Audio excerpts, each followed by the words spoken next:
Big Blue Book Club presents Snack Club with Courtney Luecking and Anna Cason, featuring raising a happy, healthy eater and how to raise a mindful eater. Now, here are our hosts.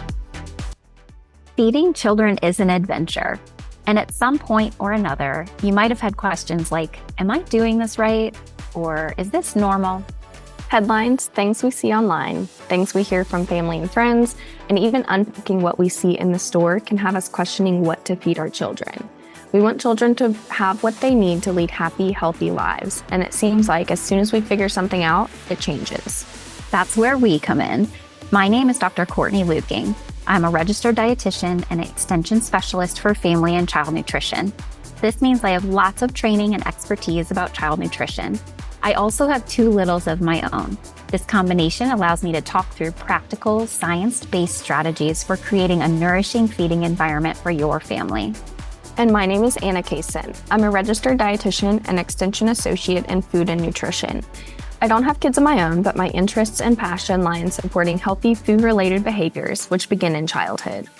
In partnership with the University of Kentucky Cooperative Extension Services, we present Snack Club, where we share bite-sized bits of information for supporting nourished, active children in Kentucky. So come for the snacks and stay for the support. Hi, Courtney. Hi, Anna. How are you? I'm doing well. How about you? Doing well. This is a fun one. It is. And I love that we're ending like our first part of like this series on this note. On a high note. Yeah. It's fun. And I think a sense of adventure, exploration, that's how we want to send people out into the world. And it kind of ties up all the other things we've touched on and finding the silver lining throughout all of them. Yes. And so today we're going to be talking about letting the fun begin. Yes.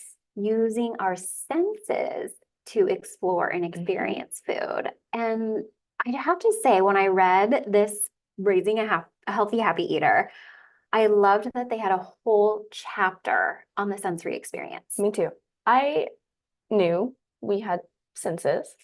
I've always heard 5 senses, I think most people have. They took it to another level. There are more than 5. Yes. Newsflash, there are more than 5. Yes. Yeah. So might be a spoiler alert for those, or maybe not shocking to others. Yeah. I think that's like the sense of taste. Maybe we start there. Yeah. The sense of taste, because I think we used to think there were only, 4 senses of taste? There was sweet, sour, salty, bitter. But now there's this 5th one. I remember being at a trivia contest. I knew there was a 5th taste, umami, that like savory flavor. And they said there were only 4. And I was like, so we got it wrong because of me. I convinced my group that there were 5. We're like, we can go back in the literature. There is evidence. There's actually 5. We didn't argue it. We were gonna like dead last anyway. Yeah. So it was a moot point. But anyway, but taste I think is one of the main ones that we think of. Yeah, especially with food, eating. Yeah. Taste is important. Yes. And maybe one of the more final sensory experiences that we taste leading up to it. Yeah. So let's talk about, we have 8 senses and they are all integrated through this sensory integration system. So our brain is constantly receiving messages from all over our body and our environments. And I love one of the examples, like a hair on your arm. You may detect it at first, but over time you might become dull to it, but it's just like all of the different processes that are happening in your body and how your brain tries to make sense of it. And I think reading that really helped me better appreciate how overwhelming it could potentially be to eat a new food.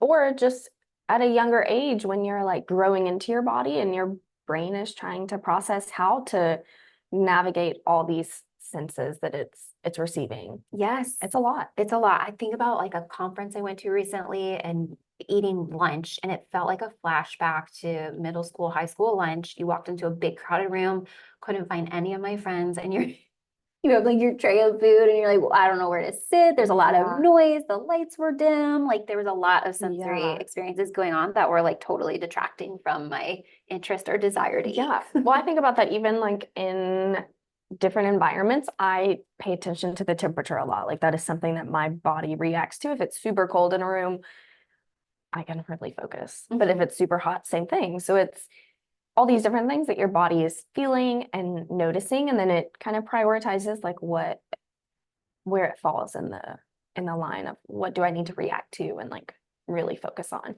So eating is, there's a lot going on. We're moving, we're putting new things in our mouth, we're also seeing new things, we're hearing things, a bunch of different stuff that's playing a role in this activity. Yeah, so let's take a few moments just to talk through all of these different senses and think about how they specifically relate to an eating experience. I like to use that word because it is actually an experience. It is. Some are more elaborate than others. Yeah. What was one of the senses that you enjoyed reading about? We'll stick with the basics first. Okay. Yeah, five. that sounds good. Top five. So we talked about taste.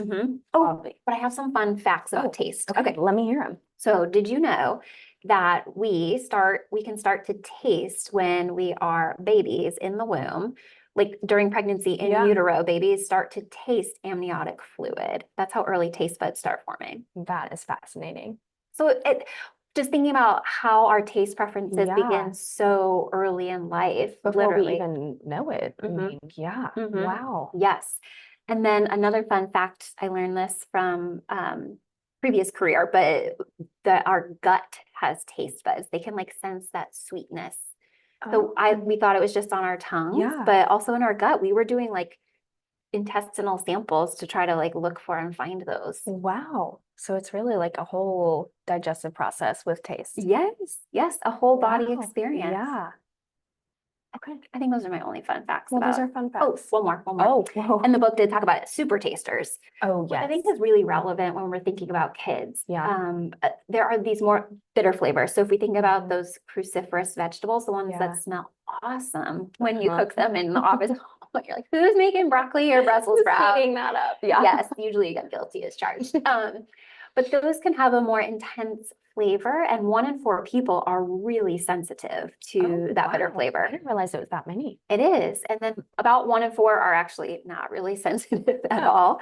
And then everyone else kind of falls in the middle. Somewhere. Okay. And there are some tests that you can do to kind of get a sense if you're a super taster, but just something to think in mind if people, children and adults have really strong reactions to some of those more bitterly, coffee, for example. Yeah. Unsweetened coffee, but is another indication that if you're sensitive to it, all influencing the choices that we make about what we like or what we don't like. Yeah.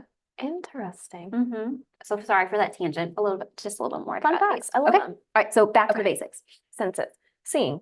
That's another one. We have our eyes. We see everything around us. And then again, our body chooses to prioritize it on this list and decide if it needs to react or respond to it. So with the eating experience, this food's going to be in front of you. And if it's a new food, it may look intimidating. You may see it, and that may be like a first signal. You see it and it's something new and you're hesitant. You don't know if you want to try it. And then other senses can play a role in deciding that. Yes. And I think that there's evidence then looking at the size of plates or the portions on the plates or in the bowls. And like, what do they say? We eat with our eyes rather than our stomach. So I think sight is you bring up a really good point when talking about that one, whether it's new, like the amount, or even, and just how quickly that turns to, do I have previous experiences, like memories that we might have, or the fear if we don't have anything that we can relate it to. And thinking about like mixed dishes for little ones, it may be a familiar food, maybe spinach or something, but if it's cooked in a lasagna or a soup or something with other ingredients too, they may not recognize that it is something they've had before, and then it may be hesitant, even if they've had all the foods before, like in a lasagna. But if it's all together on their plate, it may be, there may be some fear with it, understandably. I'm actually so glad you brought this up because I've heard stories of parents like sneaking vegetables into dishes. And while the evidence behind that, like it can slightly increase the amount of vegetables that children eat, at the end of the day, it usually backfires. That there's kind of like that evasion of trust that we've talked about before. And so while I appreciate that, I'm always looking for creative ways to get vegetables in. Being able to see them for what they are and experience them differentially as well as together is really important. Yeah, absolutely. Okay. Taste, sight, hearing, which I don't think we usually think of Yeah. when it comes to food. But like we were traveling for work this week and I Mhm. kept hearing the pop of the soda can or the Yes. pop can or like the twist of the bottle and the fizz. Yeah. And that just brings on, Triggers something. yes. Yeah. Mm-hmm. Well, even thinking about like restaurants, there are so many like marketing things that go into setting the dining experience in a restaurant, Mhm. something that I am not familiar with at all, but there's a level that they play the music for a reason because you're supposed to be having this conversation over this table. So Mhm.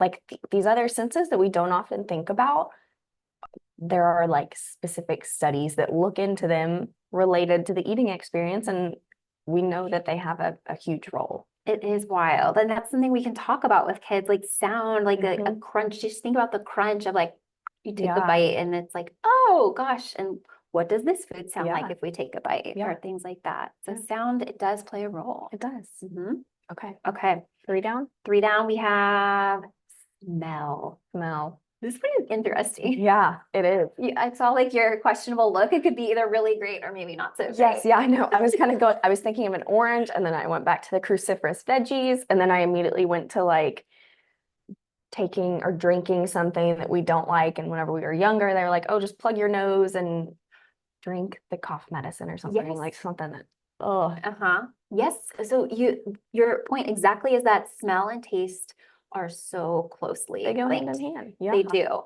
And the researcher that I worked with previously did taste and things like that. And she's like, no one has ever been born without the sense of smell. Oh, But I that's think it's interesting. really interesting now because of with the lingering effects of the Oh. COVID-19 pandemic, some people still can't really taste or Yeah. smell. And so it's really taken away that experiential Wow. part of eating. Yeah, I haven't thought about that. My father-in-law, he's like, how's that taste? He'll make something. He's like, I can't taste it. Oh my gosh. Years later. What a drastic change. Wow. No. But so the smell component, and it can just bring back memories. So think about like thinking like grandma's baked cookies Yeah. or something, and some of those can be really positive and fond memories, Yeah. or it could be like that one time you cooked me salmon and the Yeah. smell was like offensive, Yeah. but Or burnt popcorn. oh Yeah, yeah. I always think about that. Yeah. Yeah. So smells are powerful They are. influence on Yeah. our eating experience. Yeah. Okay. Okay. And then thinking about touch, like Oh, the other of yeah. kind of what I touched on, no pun intended, touched on earlier, but like temperatures in the room. That's not necessarily like fingertip touching, what we may think of with like that direct, but our body is feeling the air around us. So there's that sense of like touch in some ways. And so that also plays a role into this eating experience. Think about if you're in the 95-degree sunlight in the middle of the day, like that may impact how much you eat or your appetite versus if you were in a air-conditioned room for that same meal. Absolutely. And so being mindful of how we can make the environment more comfortable when children are eating in that regard, and recognizing there's so many nerve endings in our fingers. And so that just touching or playing with food, don't play with your food. There is something to be said for that. Now, do we want them like throwing it at the wall? No, but I was even trying to celebrate this the other day with my oldest, who's eating a less variety now than she was, but that like she was at least touching it. And so we celebrated that win. And I was like, awesome, way to go. Still What did it feel like? Exactly. Yeah. All right. So now diving into the like nitty-gritty of these new senses. Yes, but that also play an equally important role. So the vestibular, that inner ear, our balance system, we are sitting on these tall chairs, and so we're having to keep our balance, and just especially our youngest of children that are building that core strength. If we don't have them in the right supportive high chair or booster seat or thing, their legs are dangling. We've talked about that before, but it can make it real. If you don't have a strong core, then it's a lot harder to like get the food to the mouth and controlled while you're eating. Kind of touching on like we did before, your body is prioritizing these things, these senses to respond to. So if you're imbalanced, if you don't feel stable, that could be at the top of the list. So they may not be focused on eating whatever's in front of them because their brain is like, hey, we got to get some stability in here before we can bring this fork to our mouth. Absolutely. And so that bringing the fork to our mouth naturally translates to the proprioceptive system or body awareness. Yeah. I was thinking, I was like, how many times do I like miss my mouth when I'm drinking? And it ends up everywhere else. Yes. Always when I'm wearing a white shirt at work. Yeah. Yeah. But you're okay today. Yes. I'm so far. Somewhat. Not going. Yeah. But yeah, so that's that combination of fine and gross motor. So we can kind of control what our arms and our trunk are doing. And then we have those fine motor skills to bring that fork to our mouth instead of like slipping to our chin or up our nose and that those are a lot of skills that our youngest of eaters are developing. But even as we get older and like just think about sometimes like growth spurts and things, children are kind of reacclimating to their new body size and awareness. Yes. Yeah. Okay. And then our last one, we've talked about this a bit before, but that interoception, that internal awareness of hunger and satiety, all that will influence whether or how much a kid wants to eat at any given time. Yeah. Tapping back into those internal cues that we've touched on a lot. Okay. So our 8 senses, then just to recap real quick, are sight, sound, smell, touch, taste. And then we have our balance, we have our body awareness, and then we have our hunger and satiety awareness. All of them play a role in the eating experience.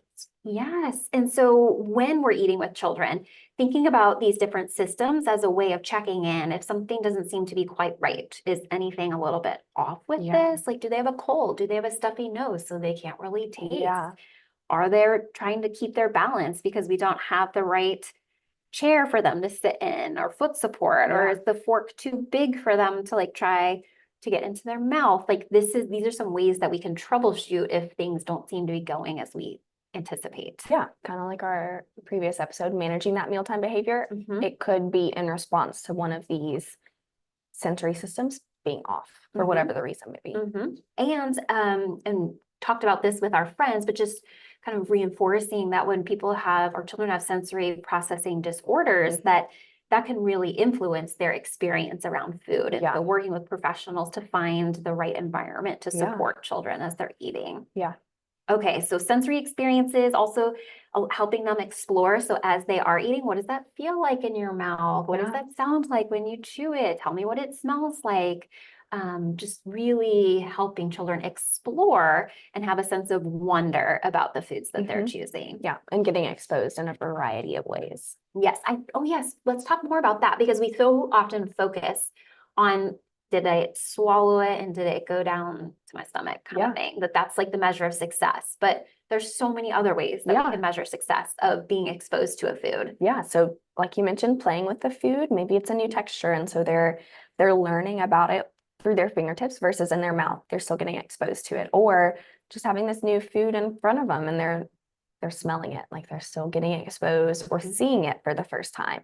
So again, reframing how we think about food waste, like yes, it may be sitting on the plate at the end of mealtime, but they were still exposed to it. So it's not a complete waste. Absolutely. And so if you are at a point with children and eating that's feeling very frustrating, maybe think about a celebratory chart that like tracks all the ways that they've interacted with a new food. You've looked at it, you've had it on your plate, you've smelled it, you've touched it, and then ultimately taste can be kind of that down the road one. Now there are other ways to have fun with food, and the real fun. I know that this is like a topic you love to talk about. So Anna, tell me about fun ways to experience food outside of the mealtime. Yeah, so stepping away from the kitchen for the time being, thinking about exposing in ways even outside of the house. So getting involved in the garden or learning about how food grows from the ground up. Or we've talked about this before, just exposing them to foods at the grocery store and giving them some role in the deciding factor of what foods you're going to buy for the meal, or getting them involved in the kitchen too whenever they're ready at certain ages with different steps of preparing these foods. So again, it's involving all these different sensory systems in a variety of ways, so they are still getting exposed to new food. So ultimately, maybe they end up tasting it and hopefully liking it. Yes, but that's like